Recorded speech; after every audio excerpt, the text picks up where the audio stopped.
Conseguí este disco que es la primera grabación profesional que hicieron los Beatles en su carrera. Y lo curioso es que ellos no son los protagonistas, sino Tony Sheridan, un artista al que ellos admiraban muchísimo y a quien conocieron y con quien tuvieron la oportunidad de intercambiar en Hamburgo. Este disco consiguió tener un éxito que fue My Bunny, y detrás de esta grabación y a raíz de esta grabación pasaron un montón de cosas importantísimas que ya se las voy a contar. Antes quiero anunciar que vamos a hacer la primera cata musical en vivo transmitida online con la historia de los Beatles. Esto va a ser el sábado 31 de agosto a las 5 de la tarde, hora de Miami, y las entradas están en lacatamusical.com. Se meten en lacatamusical.com, buscan tickets y van a conseguir toda la información. Esta es una cata musical preciosa, porque la historia de los Beatles es sumamente inspiradora. Tiene una cantidad de cosas que se convierten en revelaciones, desde los procesos creativos hasta las jugadas del negocio que tuvieron que hacer para poder obtener, digamos, el éxito comercial que también tuvieron, y pues las marcas que fueron dejando y que quedaron para la historia. Todo esto desde el momento en que se conocieron hasta el momento de la separación de la banda, vamos a hablar en esta cata musical. El sábado 31 de agosto a las 5 de la tarde, hora de Miami. Entradas en lacatamusical.com. Ahí nos vemos. Vamos ahora con la historia de la primera grabación profesional de los Beatles. Yo soy César Muñoz y esto es La Cata Musical.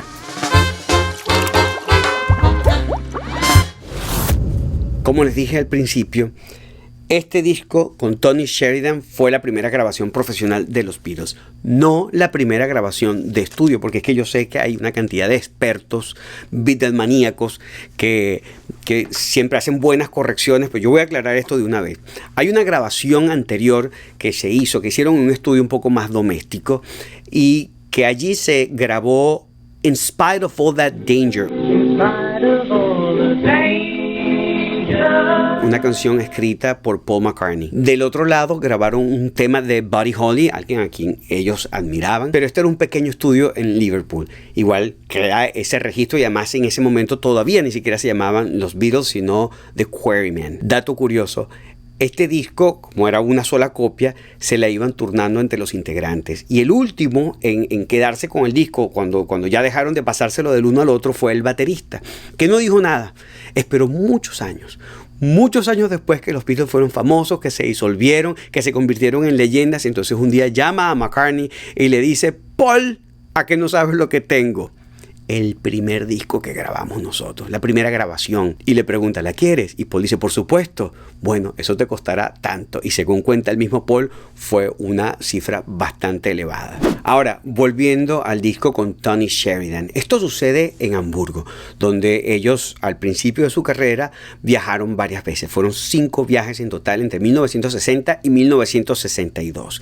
En su primer viaje conocen a Tony Sheridan. Ellos tocaban en el Kaiser Keller y enfrente estaba el Top Ten. En el Top Ten tocaba Tony Sheridan. Como a ellos les encantaba la música de él, después de tocar se iban al Top Ten a escucharlo, y a veces se montaban incluso a tocar con Tony, cosa que no le gustó para nada a Bruno. Bruno era el dueño del Kaiser Keller, porque decía que tenían un contrato de exclusividad, que ellos no podían estar tocando en otros clubes. Y como lo siguieron haciendo, él le dijo: si lo vuelven a hacer están votados.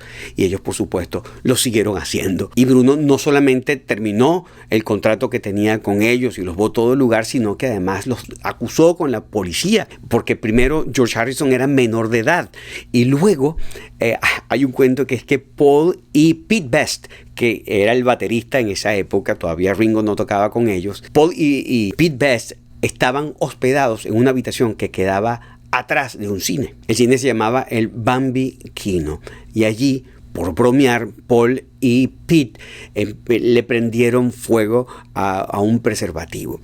Y creo que dejaron una marca en alguna de las paredes, y Bruno se valió de esto para decir que ellos estaban tratando de incendiar el edificio, y por esto fueron presos. El caso es que después los deportan, a George por menor de edad, a estos dos por tardes incendiarios.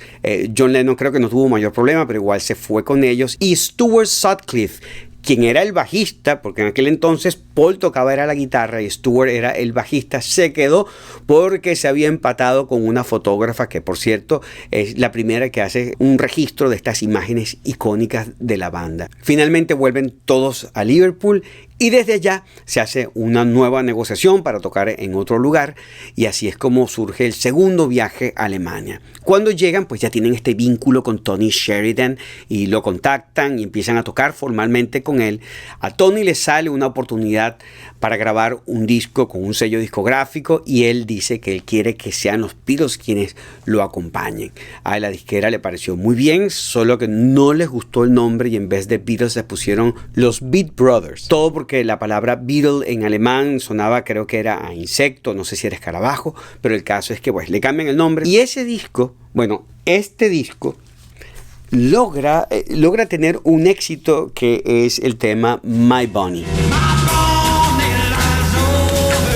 Ahora fíjense lo importante de esta grabación. Ya están de vuelta los Beatles tocando en Liverpool. Son una banda underground con mucha fama en su ciudad. Y hay un seguidor de ellos que va a una tienda de discos a preguntar por la grabación esta que hicieron con Tony Sheridan. ¿Y quién lo atiende? Era el dueño de la tienda, el señor Brian Epstein. Brian va a ser una persona clave en la historia de la banda, porque es quien se va a convertir en el manager y quien va a diseñar la carrera de gran éxito que tuvieron. Pero en este momento él no tenía idea que los Beatles existían, y entra esta persona a la tienda a pedirle por el disco que tiene la canción My Bunny, y él dice que no tiene idea de qué le están hablando, pero como era una persona muy profesional, le promete al cliente que si vuelve en una semana él iba a tener ese disco para vendérselo. Apenas se va a consulta con las otras personas que trabajan allá y le dice: pero ¿cómo es posible, Brian, que tú no sepas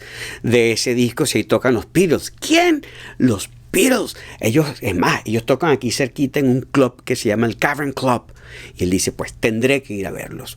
Y gracias a esa petición que hicieron, él se entera de la existencia de los Beatles y va al Cavern Club. Y cuando entra, que por cierto, claro, Brian era toda una personalidad, él lo anunciaban: señoras y señores, ahorita entrando al Cavern Club el señor Brian Epstein, le tenían su mesota y él se sentaba. Cuando los escuchó, quedó completamente impactado y empezó a ir con frecuencia a verlos, y ya estaba tramando algo. Él sabía que quería hacer algo con ellos, hasta que un buen día les dijo: vamos a reunirnos, y allí les dice: yo quiero ser su manager. Ellos aceptaron. Y ahora el trabajo de Brian era conseguir un contrato discográfico. Para esto, él tenía que reunirse con distintos ejecutivos y mostrarles cómo sonaba la banda, pero la única grabación que tenía era ese disco con Tony Sheridan. Es decir, él tenía que presentarse con una grabación y explicar que lo que él quería que firmaran no era el cantante solista que estaban escuchando, sino los que tocaban la música de fondo. Esto cambió el día que audicionaron en los estudios de Decca Records, donde supuestamente los iban a grabar, pero el dueño los rechazó, y esta es otra historia que yo cuento completita en la masterclass que voy a dar el sábado 31 de agosto a las 5 de la tarde. Online, donde quiera que estén se pueden conectar, y las entradas las consiguen en lacatamusical.com. En resumen, este disco, esta grabación con Tony Sheridan fue el punto de partida de una gran carrera, y por eso fue que me emocioné tanto cuando lo conseguí. Yo soy César Muñoz y esto fue La Cata Musical.